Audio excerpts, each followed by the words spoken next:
Morning everyone. Plasma science academy की online classes में आपका स्वागत है।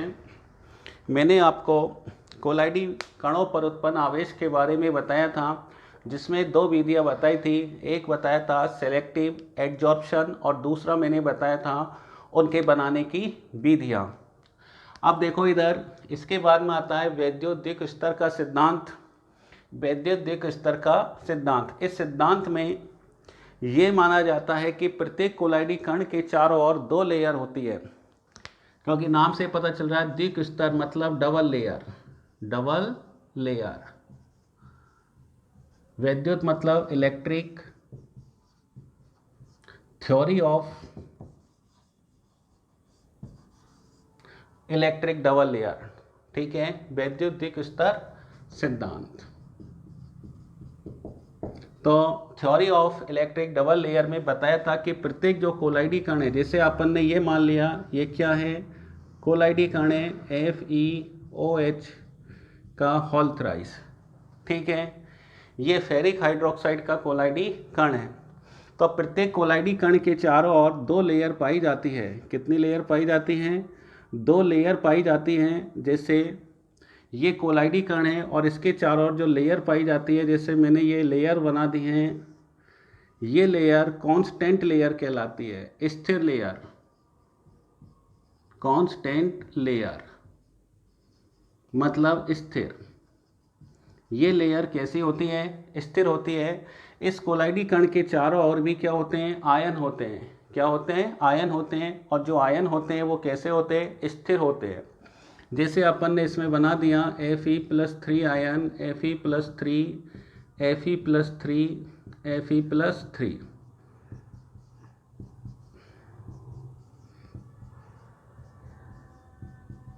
तो इस कोलाइडी कण के चारों ओर आयन होते हैं और ये आयन कैसे होते हैं? स्थिर होते हैं। ये फर्स्ट परत कहलाती है। कौन सी कहलाती है? फर्स्ट लेयर कहलाती है ये। दूसरी जो लेयर होती है वो विसरित लेयर कहलाती है, गतिशील।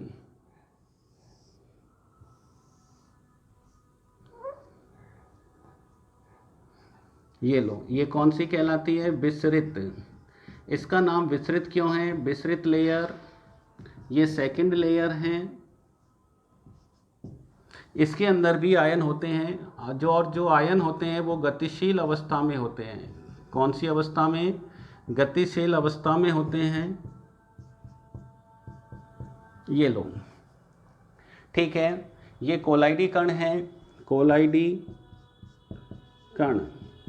तो प्रत्येक कोलाइडी कण के चारों ओर दो लेयर होती हैं। पहली लेयर स्थिर लेयर कहलाती है, जिसमें आयन होते हैं और स्थिर अवस्था में होते हैं।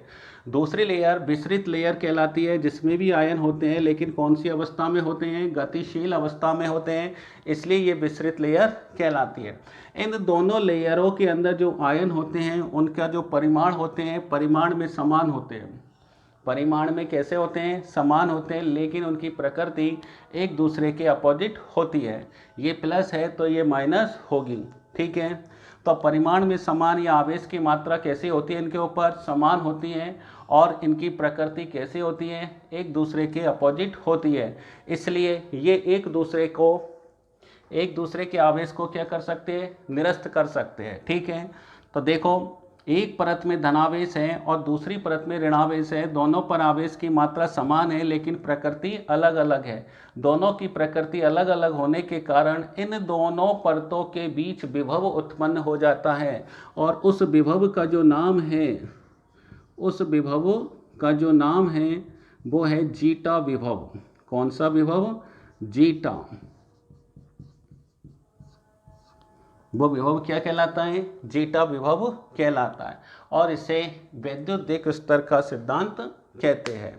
ठीक है, तो जीटा विभव किसे कहते हैं? कि कोलाइडी कण के चारों ओर दोनों परतों के बीच जो विभव उत्पन्न होता है उसे जीटा विभव कहते हैं। ठीक है, ये अपना हो गया वैद्युतिक स्तर का सिद्धांत। हाँ, तो अब देखो, साबुन या अपमार्जक की अपमार्जन क्रिया, ठीक है, जिसे अपन ने पहले बताया था मिसेल, केवल नाम ही बताया था, ठीक है ना, जिसमें बताया था सहचारी कोलाइड। जिनकी मात्रा कम होती है तो विद्युत अपघट का कार्य करते हैं और अधिक सांद्रता पर वो कोलाइड की भांति व्यवहार करते हैं। तो देखो अपन ने देखा होगा डेली जीवन में कपड़ों को धोते हैं, साबुन से धोते हैं या डिटर्जेंट से धोते हैं और वो साफ हो जाते हैं, ठीक है। तो ये प्रश्न आता है साबुन या अपमार्जक की अपमार्जन क्रिया को समझाइए, या मिसेल कैसे बन जाता है, या मिसेल निर्माण की क्रिया विधि समझाइए, या मिसेल के द्वारा या साबुन के द्वारा कपड़ों पर लगी चिकनाई या गंदगी को किस प्रकार से साफ करते हैं।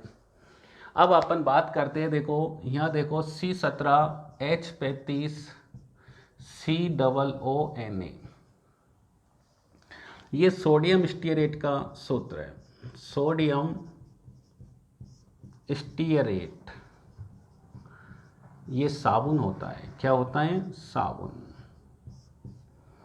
जब ये इसे अपन पानी में डालते हैं तो ये आयनित हो जाता है C17H35 COO- और Na+ में। ये वाला भाग ध्रुवीय सिरा कहलाता है। कौन सा सिरा कहलाता है, ध्रुवीय।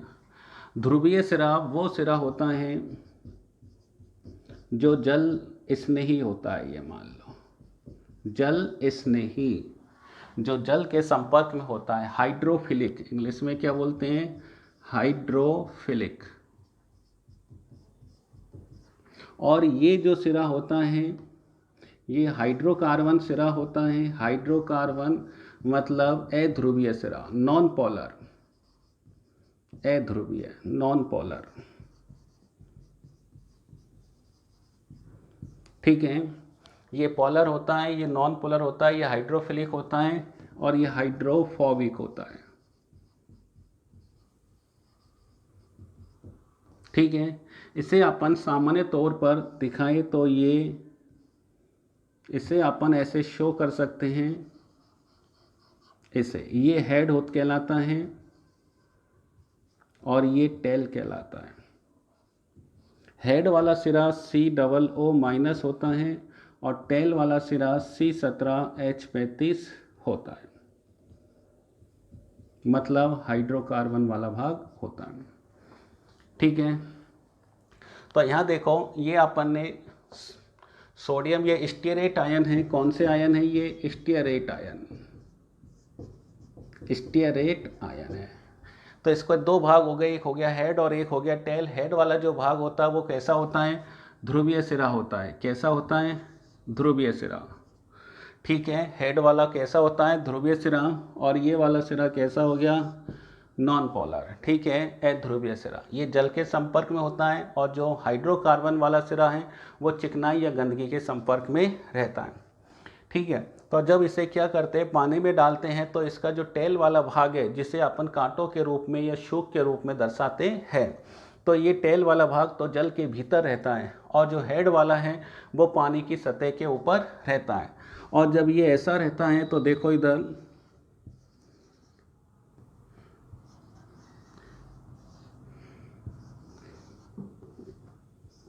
ठीक है, हेड वाला ऊपर, टेल वाला कहाँ पर, नीचे रहता है, ठीक है, सेंटर में रहता है, पानी के सेंटर में। यहाँ NaCOO- होता है, यहाँ पर बीच में C17H35 हाइड्रोकार्बन वाला भाग होता है। इस प्रकार से एक खुले पिंजर जैसी गोलीय संरचना बन जाती है। तो देखो इधर, इसमें जो टेल वाला भाग पानी के भीतर या केंद्र की ओर होता है और जो हेड वाला सिरा है जिसे अपन कौन सा सिरा कहते हैं, ध्रुवीय सिरा, वो जल के संपर्क में रहता है। और ये अपने आप को इस गोलीय रूप में, कौन से रूप में, गोलीय रूप में इस प्रकार से व्यवस्थित करते हैं कि एक खुले पिंजर जैसी संरचना बन जाती है जिसे अपन मिसेल कहते हैं। और मिसेल निर्माण में साबुन या डिटर्जेंट की जितनी सांद्रता का उपयोग होता है वो CMC क्रांतिक मिसेल सांद्रता कहलाती है, क्रिटिकल मिसेल कंसंट्रेशन कहलाती है, ठीक है। तो साबुन या डिटर्जेंट की वह न्यूनतम सांद्रता या मात्रा जो मिसेल निर्माण के लिए आवश्यक होती है वो CMC कहलाती है, ठीक है। तो मिसेल निर्माण के लिए आवश्यक साबुन या डिटर्जेंट की सांद्रता CMC कहलाती है, ठीक है। मिसेल किसे कहते हैं, साबुन या डिटर्जेंट को जब पानी में डाला जाता है तो वह गोलीय रूप में व्यवस्थित होकर एक खुले पिंजर जैसी संरचना बना लेते हैं, जिससे मिसेल कहते हैं। तो ये तो है मिसेल निर्माण की क्रिया विधि। अब बात आती है कि मिसेल या साबुन या अपमार्जक कपड़ों पर लगे चिकनाई या गंदगी को किस प्रकार से साफ करते हैं। तो देखो, जैसे माना अपन ने ये ले लिया, अपन ने ये कपड़ा है, ये कपड़े की सतह हैं, क्या है ये कपड़े की सतह हैं, ये अपन ने ले ली, ठीक है, इसका अपन ने ये ले लिया, ठीक है, और ये क्या लगी हुई है, ये गंदगी लगी हुई है, इसको हटा देता हूँ, ये लो, ये गंदगी है,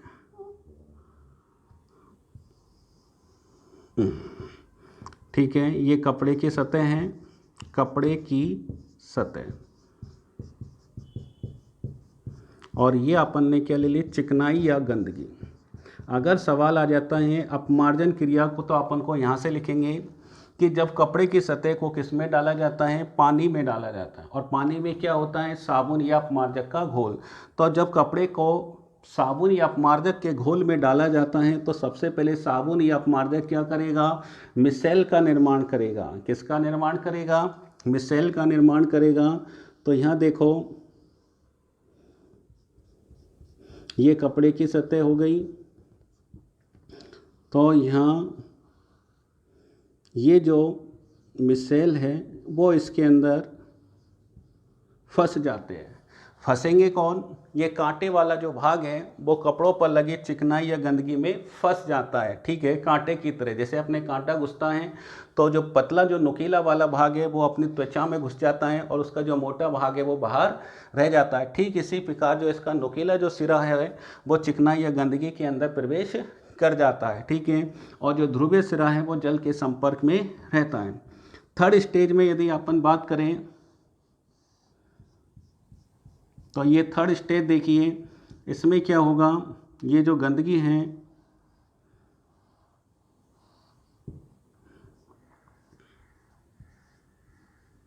ये लो, इसको स्ट्रक्चर अपन ऐसे बना देंगे,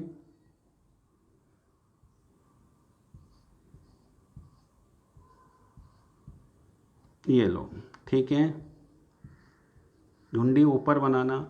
नेक्स्ट जो स्टेप है तो अपन क्या करेंगे, ये कपड़े की सतह हो गई और ये अपन की क्या बन गई, मिसेल हो गई। क्या हो गई, मिसेल। ये लो, ठीक है ना।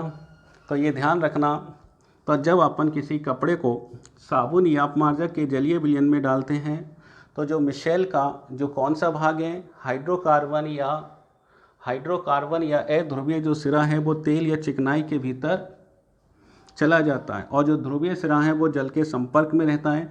तब इसे हाथ से मलते हैं या ब्रश से इसे साफ करते हैं या इस पर प्रेशर लगाते हैं। तो प्रेशर लगाने से क्या होता है कि तेल या चिकनाई वाला जो भाग है वो इस हाइड्रोकार्बन वाले भाग के साथ या शोक या कांटों के साथ वो बाहर की ओर खिंचता हुआ चला आ जाता है, और धीरे धीरे ये जो चिकनाई है वो कपड़े की सतह से अलग हो जाती है, ठीक है ना। तो इसका मतलब ये हुआ कि कपड़ों पर लगी चिकनाई या गंदगी किसके रूप में अलग हुई है, मिसेल के रूप में अलग हुई है, और ये हो गई कपड़े की साफ सतह।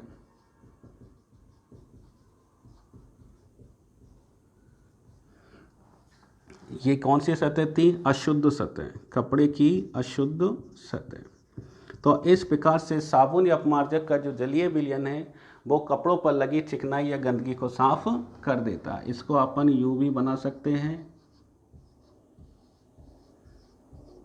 ये लो, तेल की बूंद, ठीक है। तो इसमें दो क्वेश्चन हो गए कि एक तो मिसेल का निर्माण कैसे होता है। तो मिसेल का निर्माण ऐसे होता है कि जब साबुन को जलीय विलयन में डाला जाता है तो ये आयनों में टूट जाता है। इस स्टीरेट आयन या इस आयन के अंदर दो भाग होते हैं, एक होता है हेड जो ध्रुवीय सिरा होता है, दूसरा होता है टेल जो हाइड्रोकार्बन या ध्रुवीय सिरा होता है, ठीक है। टेल वाला जो भाग है वो जल के भीतर की ओर रहता है, मतलब केंद्र की ओर रहता है। हेड वाला भाग है वो जल की सतह के संपर्क में रहता है। इस प्रकार गोलीय रूप में खुले पिंजर जैसी संरचना बन जाती है, जिसे मिसेल कहते हैं। अब बात आती है मिसेल से या साबुन से लगी गंदगी या चिकनाई कैसे साफ करते हैं। तो उसमें अपन को ये लिखना है कि जब कपड़े को साबुन या अपमार्जक के जलीय विलयन में डाला जाता है तो मिसेल का जो हाइड्रोकार्बन वाला भाग है वो कांटों के रूप में चिकनाई या गंदगी में फंस जाता है, और जब कपड़ों को मला जाता है या उसके ब्रश किया जाता है, मतलब ब्रश से धोया जाता है या साफ़ किया जाता है, तो दबाव के कारण जो कांटे हैं वो चिकनाई को अपने साथ खींचकर बाहर की ओर ले आते हैं, जिससे कपड़ों पर लगी चिकनाई या गंदगी साफ हो जाती है। इसे ही अपमार्जन क्रिया कहते हैं। ये पार्ट आपका खत्म।